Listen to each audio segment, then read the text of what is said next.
จิ้นเหรอใช่ของ Bendy Inkmachine อันนี้ก็ขวานเอาไว้ตบหรือไม่ก็ฟันอิงแมนแล้วอันนี้ก็เป็น wrench แปลว่านี่คืออะไรประแจเหรอประแจเฮ้ยนี่อะไรอ่ะ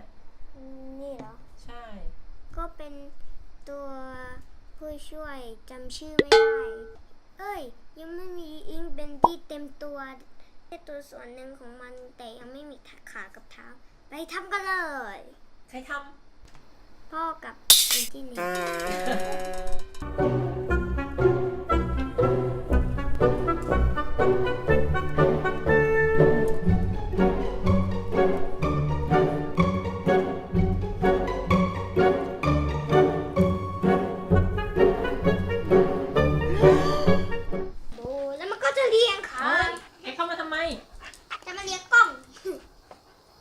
ก่อนมันเคยร่วมห้องกับป๊านะลูกเหรอแต่ตอนนี้ตกกระป๋องไปแล้ว Dad I'm hungry I'm hungry I'm dead เข้าใจไหม hungry เป็นอะไรลูกหิวแต่เขาไม่ได้แปลว่าหิวเขานึกว่าสวัสดีคุณพ่อฉันชื่อหิวสวัสดีหิวฉันชื่อพ่ออะไรอย่างเงี้ยเดี๋ยวก็จบไป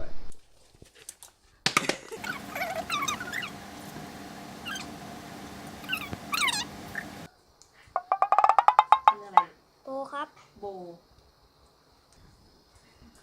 เสร็จหรือยังได้ครั้งเดียวมันยาก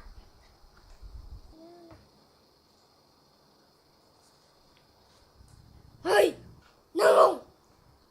เลียให้เนี่ยมันมือหรือว่า I love you เนี่ยเนี่ยตืด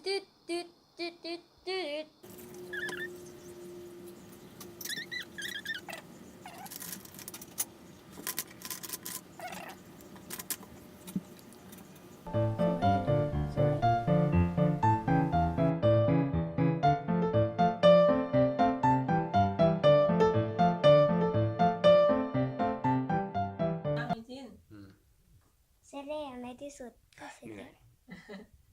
เข้าตู้อบใช่ไหมครับแบบว่าดูดิมันช่วยด้วยฉันยืนไม่ได้ใช้เวลาทำประมาณกี่ชั่วโมงเนี่ยน่าจะ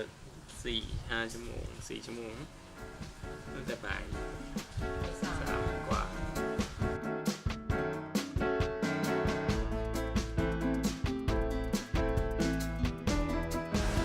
ขอไอเดียหลับไปแล้วครับเขียวแดงเหลืองจราจรเชียว